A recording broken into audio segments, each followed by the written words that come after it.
I'll never forget the sight of Patricia Bramwell, president of the Maple Ridge Gardens HOA, fainting face first into my grandfather's prized marigolds. It was the moment she discovered the quiet, 73-year-old man she'd been harassing for not. Joining her HOA was, in fact, a retired federal agent whose badge still held significant weight. She had arrived to serve him with what she called a final compliance notice. He ended up serving her with something far more official. My grandfather, Harold Smear, had moved into his late sister's house just 6 months before the incident. The Upese neighborhood was a peculiar patchwork. Due to an ancient property line dispute from the 1980s, half the homes belonged to the HOA and half did not.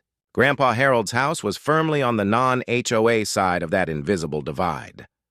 A widower with thick white hair and hands that still looked like they could bend steel, he spent most of his afternoons on the porch playing solitaire or reading old westerns. But Patricia Bramwell, who insisted on being called President Bramwell, even at the grocery store, had appointed herself the supreme ruler of Maple Ridge Gardens.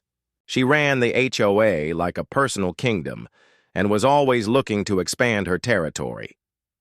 She first noticed Grandpa Harold when she complained his American flag was 2 inches too large. Then, she took issue with his bird feeder for attracting too many blue jays. Soon after, she was upset that his recycling bins were visible from the street for more than 12 hours on collection day. The real trouble began when Patricia decided my grandfather's refusal to join her HOA was a personal insult to her authority. She would stand at his property line with a tape measure, documenting so-called aesthetic violations. She photographed his lawn at 6 a.m., claiming the grass was half an inch too tall. She printed fake violation notices on official-looking letterhead and taped them to his door, citing made-up regulations like Section 12.4, mailbox color conformity, and Article 8, mandatory participation in neighborhood unity initiatives.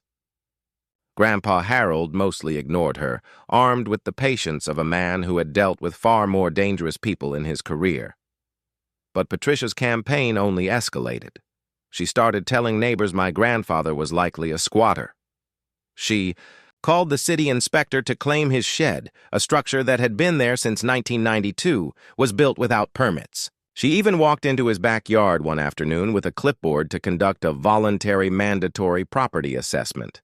When Grandpa Harold politely but firmly told her to get off his property, Patricia summoned what she called the Maple Ridge Security Force. This turned out to be her 22-year-old son, Bradley, who drove a golf cart with a yellow strobe light duct taped to the roof. Bradley, wearing a vest from a military surplus store and carrying a disconnected walkie-talkie, handed my grandfather a citation written in purple gel pen, threatening legal action for non-compliance with community standards. Grandpa Harold took the citation, read it carefully, and then, while Bradley stood there trying to look official, he made a phone call. I later learned he was calling an old colleague at the U.S. Marshal's service to discuss some interesting patterns he'd noticed in Patricia's behavior. The next morning at 7 a.m., Patricia appeared with what she claimed was a cease and desist order from her attorney. The document, clearly a template she'd typed herself, demanded that Grandpa Harold either join the HOA immediately or face legal consequences for disrupting neighborhood harmony. She also announced, loudly enough for the neighbors to hear, that she had called the police to report an unregistered resident with a suspicious background. About 20 minutes later, a county sheriff's cruiser pulled up.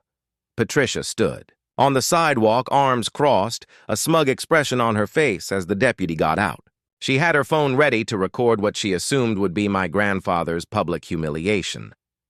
The deputy approached the porch where Grandpa Harold was sitting calmly in his rocking chair. At that moment, my grandfather stood up and pulled out his wallet, but instead of a driver's license, he produced a badge, a real federal badge that caught the morning sunlight. The deputy took one look at it and immediately relaxed. "Good morning, Marshal Smear," he said. Patricia's face cycled through 6 different colors. She began screaming that it was an impersonation of a federal officer and that she would have him arrested for false credentials. She actually tried to grab the badge from his hand. The deputy had to step between them. "No, ma'am," he explained. "That is definitely a real U.S. Marshal's badge, and this man is indeed a federal law enforcement officer." The shock hit Patricia like a physical blow.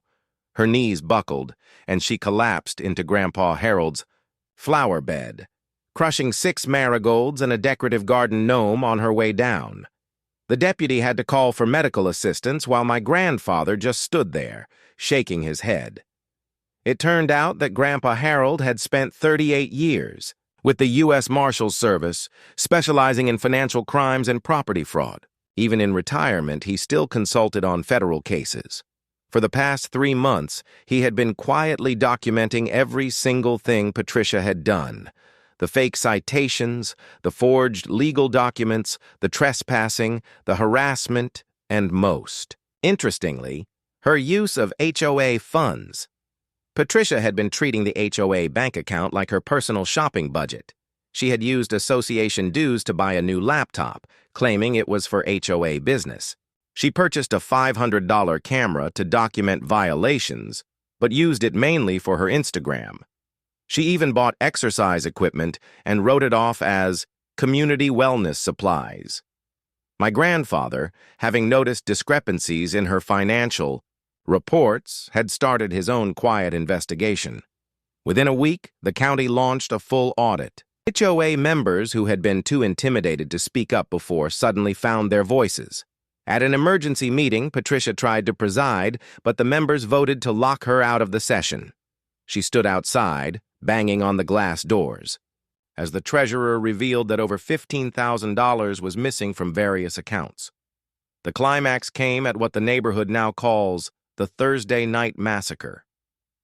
My grandfather was invited as a special guest to present his findings.